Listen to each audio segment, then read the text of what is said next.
जय हिंद दोस्तों, एक बार फिर से आप सभी का जीके फैक्ट्स करंट में स्वागत है। जैसा कि आपको पता है कि आपको जो है फ्राइडे और सैटरडे को जो है दो क्लास मिलती है जो बहुत ही ज्यादा इंपॉर्टेंट होती है। उम्मीद करता हूं कि आपने जो फ्राइडे की क्लास देख ली होगी। अगर नहीं देखी तो उसका भी लिंक जो है डिस्क्रिप्शन बॉक्स में दे दिया गया है, वहां से जाकर आप देख सकते हैं। ये जो आपको शाम 7 बजे मिलती है फ्राइडे और सैटरडे को, और आज की जो हमारी क्लास है वो है जलियांवाला बाग के बारे में। इसको पूरा डीपली एनालाइज करेंगे और साथ ही आप सबने इसको जो है शेयर करना है। और याद रखें, चैनल को अगर न्यू स्टूडेंट है चैनल को सब्सक्राइब करना भी ना भूलें। चलिए स्टार्ट करते हैं। देखिए, 13 अप्रैल 1919 का दिन था। क्या था? 13 अप्रैल 1919 को जो है बैसाखी का ये पवित्र त्योहार मनाया जाता है। अक्सर ये जो त्योहार है ये पंजाब और हरियाणा और उसके आसपास के क्षेत्र में मनाया जाता है। और विशेषकर ये इसलिए मनाते हैं क्योंकि जो सर्दियों में जो है जो किसान होते हैं वो रबी की फसल काटने के बाद जो नए साल की खुशी में जो है इस त्योहार को मनाते हैं। आज के दिन मतलब कि 13 अप्रैल 1619 को जो है 10वें और अंतिम गुरु गोविंद सिंह के द्वारा जो है खालसा पंथ की स्थापना की गई। बरसों से चली आ रही ये प्रथा जो कि बैसाखी का मतलब त्योहार मनाया जाता है, और 13 अप्रैल 1919 को भी त्योहार मनाया गया था। अब देखिए, ये थी थोड़ी सी मतलब कि जो बेसिक इंफॉर्मेशन देनी थी आपको ये थी। अब चलते हैं इस घटना, ये जो 13 मतलब कि जलियांवाला बाग हत्याकांड हुआ ये क्यों हुआ था, इसके पहले बैकग्राउंड में चलते हैं। बात करते हैं सबसे पहले हम 1914 से 1918। ये वो काल था जब जो है फर्स्ट वर्ल्ड वॉर जो है हो रहा था। इसमें जो है ब्रिटिश भी शामिल था, और ब्रिटिश की ओर से जो है जो भारतीय जनता और भारतीय लीडर जो है इनके साथ शामिल थे।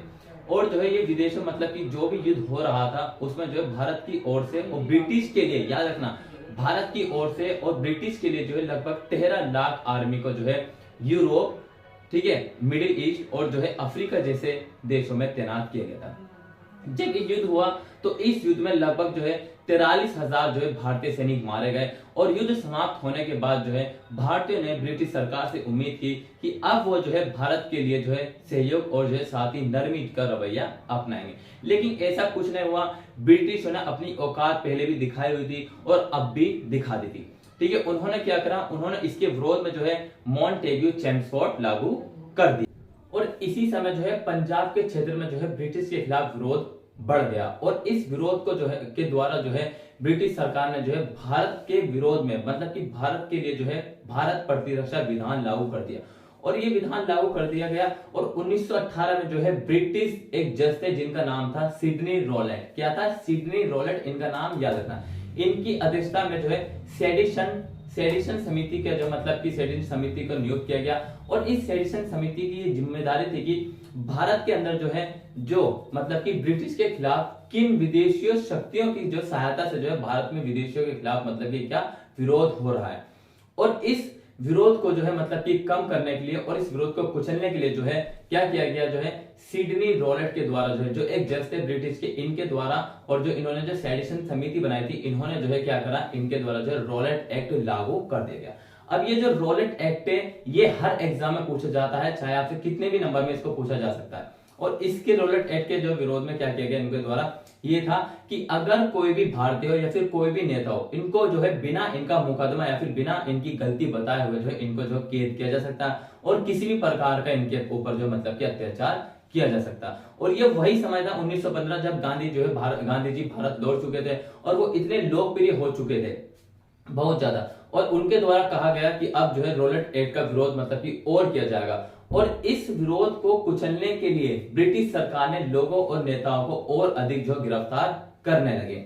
और इस समय विरोध क्या था, विरोध जो मतलब हो रहा था ब्रिटिश सरकार के खिलाफ, वो किस लिए था, वो जो है एक चरम बिंदु पर पहुंच गया था। ब्रिटिश सरकार को लग रहा था कि ये वही समय ना हो जाए, मतलब कि एक ऐसी स्थिति पैदा ना हो जाए जो 1857 में हुई थी। और लगभग जो अमृतसर और पंजाब की सड़कों पर 5,000 लोग इकट्ठे हुए। वो इस विरोध को जो है मतलब कि जो आंदोलन हो रहा था ब्रिटिश सरकार के खिलाफ, वो किसी भी हद तक जो है मतलब कि जा सकते थे इस विरोध को क्या मतलब कि कुचलने के लिए। आंदोलन मतलब कि हमारे भारतीयों के द्वारा अमृतसर और जो पंजाब की सड़कों पर हो रहा था, इस आंदोलन में ब्रिटिश सरकार के द्वारा भारत के दो नेता सत्यपाल मलिक और जो है सैफुद्दीन किचलू को जो है क्या अरेस्ट कर लिया जाता, गिरफ्तार कर लिया जाता, और उनको काला पानी की सजा दे दी जाती है। काला पानी वो सजा है कि इंसान यहां से मरकर ही बाहर निकलेगा। और 10 अप्रैल 1919 को इन दोनों की रिहाई के लिए जो है जो भारतीय लोग हैं वो जो है जो अमृतसर के उप कमिश्नर है उनके घर पर पहुंच जाते हैं,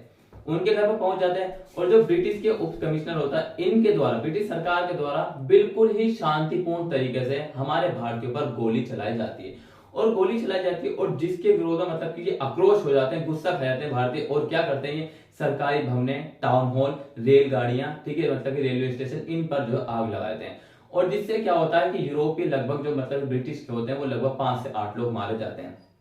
और ब्रिटिश सरकार क्या करती है कि जहां पर भी भारतीय दिखे वहां पर गोली मारने लग जाती है, और इसमें क्या होता है कि भारतीय जो है लगभग 20 लोग मारे जाते हैं, ठीक है। और ये आपने ध्यान रखना। सो भाई 10 अप्रैल का जो दिन था 1919 का, उस दिन क्या किया, जो भारतीय थे वो जो है उप कमिश्नर के घर जाते हैं। अब जो है दिन आ जाता है कौन सा, 13 अप्रैल 1919 का। आपको पता है कि भारत में मतलब कि उस दिन कर्फ्यू तो लगा हुआ था, और साथ ही जो है क्या लोग जो है जो जलियांवाला बाग है वहां पर जो है बहुत बड़ी बड़ी मात्रा में इकट्ठा हुए थे, और साथ ही जो है वहां पर एक सभा बुलाई गई थी, क्योंकि वहां पर जो है जो नेता है वो भाषण देने के लिए आ रहे थे। लोगों को पता था कि भारत में कर्फ्यू लगा हुआ, साथ ही कहां पर, जो मतलब कि अमृतसर का और पंजाब वाला एरिया वहां पर। फिर भी लोग जो है शहर घूमने के लिए आए थे, क्योंकि जो है अक्सर ये मेला लगाया जाता है बैसाखी के दिन, और यहाँ पर आए थे। अचानक से क्या होता है कि जब मतलब कि नेता जो एक संकरे मतलब की जमीन होती है वहां पर जब वो भाषण दे रहे होते हैं, सब पीछे के मतलब कि एक ही रास्ता होता है इसका, वहां से जो है ब्रिगेडियर रेजिनाल्ड जनरल डायर, ये बहुत ही बेवकूफ इंसान था, ठीक है। इसके द्वारा जो लगभग 90 अपने ब्रिटिश सैनिक साथ में लेकर आता है, और ये क्या करता है, अब भाई ये जो घिनौनी हरकत जो है की जाती है जनरल डायर के द्वारा, ये घिनौनी हरकत करने के बाद वो पहुंच जाता है कहां पर, अपने ऑफिस। और ऑफिस पहुंचने के बाद जो है वो क्या करता है कि जो उसके मतलब कि उच्च अधिकारी होते हैं उनको टेलीग्राम करता है, और टेलीग्राम करके ये कहता है कि भारतीयों के द्वारा जो मुझ पर क्या एक फौज ने हमला किया, जिसके जवाबदेही में जो है मैंने गोलियां चला दी। और जो वो मतलब कि उनका उच्च अधिकारी होता है उसके द्वारा कहा जाता है कि तुमने ठीक काम किया, ठीक है। उसका नाम क्या होता है, ब्रिटिश लेफ्टिनेंट गवर्नर माइकल, इसके द्वारा कहा जाता है कि तुमने सही काम किया। और ये जो है क्या करता है, अमृतसर में जो ये मार्शल लॉ लागू कर देता है, और मार्शल लॉ लागू करता है, इसकी परमिशन जो उसको चैम्सफोर्ड से मिल जाती है।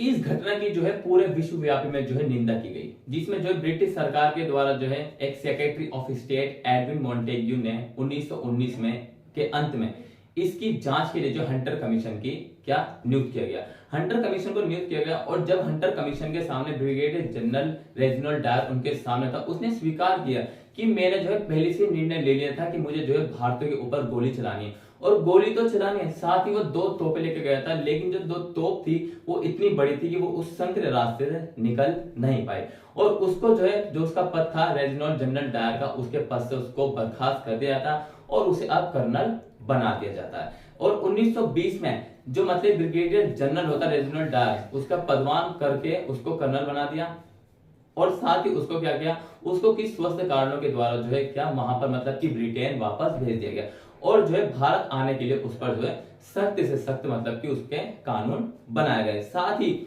जो हाउस ऑफ कॉमन था, हाउस ऑफ कॉमन के द्वारा जो है उसकी मतलब कि क्या की गई, उसकी निंदा की गई, और साथ ही जो हाउस ऑफ लॉर्ड था उसके द्वारा उसकी प्रशंसा की गई। लेकिन 1920 में जो उसको जो है इस्तीफा देना पड़ा, और इस विरोध में जो है गुरुदेव रविंद्र टैगोर, जो मतलब रविंद्र टैगोर थे, उनके द्वारा जो नाइटहुड की प्रणाली की मतलब की जो उनके पास उपाधि थी उसका त्याग किया गया। और साथ ही जो इसका त्याग करने के बाद जो भारत में एक मतलब की क्या रोशनी सी झलक बैठी कि अब जो है मतलब की स्वतंत्रता लेनी है। बच्चे से लेकर और बड़े से बड़ों में जो है पूरे भारत में ये बात मतलब कि इतनी तेजी में फैली कि अब जो है ब्रिटिशों को जो है भारत से भगाना है, क्या करना, भारत से भगाना। और सभी ने ज्यादातर लोगों ने जलियांवाला बाग में जाकर जो है वहां की मिट्टी को अपने माथे से लगाया कि अब हम केवल और केवल हमारा जो लक्ष्य है वो है कि ब्रिटिशों को भारत से भगाना। साथ ही उस समय क्या होता था कि पंजाब जो है वो भारत से थोड़ा अलग था, मतलब कि दोनों की जो मतलब की मेंटलिटी वो अलग थी, ठीक है। भारत की अलग थी पूरा, लेकिन पंजाब भी भारत के, लेकिन पंजाब थोड़ा अलग किस्म का था। उसके बाद क्या हुआ, इस हत्याकांड के बाद पंजाब भी जो मतलब भारत की मतलब की पूरी तरीके से मिलक गया, और बातचीत बिल्कुल ठीक ठाक होने लगी, उसके विचार अब बदले नहीं। और जब ये जलियांवाला हत्याकांड हो रहा था उस समय एक महान व्यक्ति जिनका नाम है उधम सिंह, वो भी उसमें मौजूद थे, और उनको भी गोली लगी थी, और उन्होंने ये मतलब कि कसम खाई कि वो जो है बिना जनरल डायर को मरेंगे नहीं। तो उन्होंने क्या करा, वो लंदन पहुंचे और लंदन पहुंचने के बाद उन्होंने जो है जनरल डायर को गोली मारकर हत्या कर दी। जब गोली मारकर हत्या कर दी, किसी भारतीय के द्वारा किसी मतलब ब्रिटिश को मारा जा रहा है तो उसको जो है फांसी पे चढ़ा दिया जाता है। उसको उन्हें जो है फांसी पे चढ़ा दिया था। और एक बात याद रखना हमेशा, जो इस बार मैं बता रहा हूं, इस घटना को, ये जो घटना हुई मतलब कि जो उधम सिंह जी के द्वारा की गई थी, इसकी निंदा की गई हमारे पंडित जवाहरलाल नेहरू और साथ ही जो है महात्मा गांधी जी के द्वारा, ठीक है, उनकी निंदा की गई। तो भाई आज की जो हमारी क्लास थी वो जलियांवाला बाग हत्याकांड के ऊपर थी। उम्मीद करता हूँ कि क्लास इंफॉर्मेटिव लगेगी और कल की क्लास देखना ना भूलिए और उसको दबाकर शेयर करिए। मिलेंगे नेक्स्ट क्लास में, तब तक के लिए till then take care, all the best, have a nice day, thank you for watching this video all of you.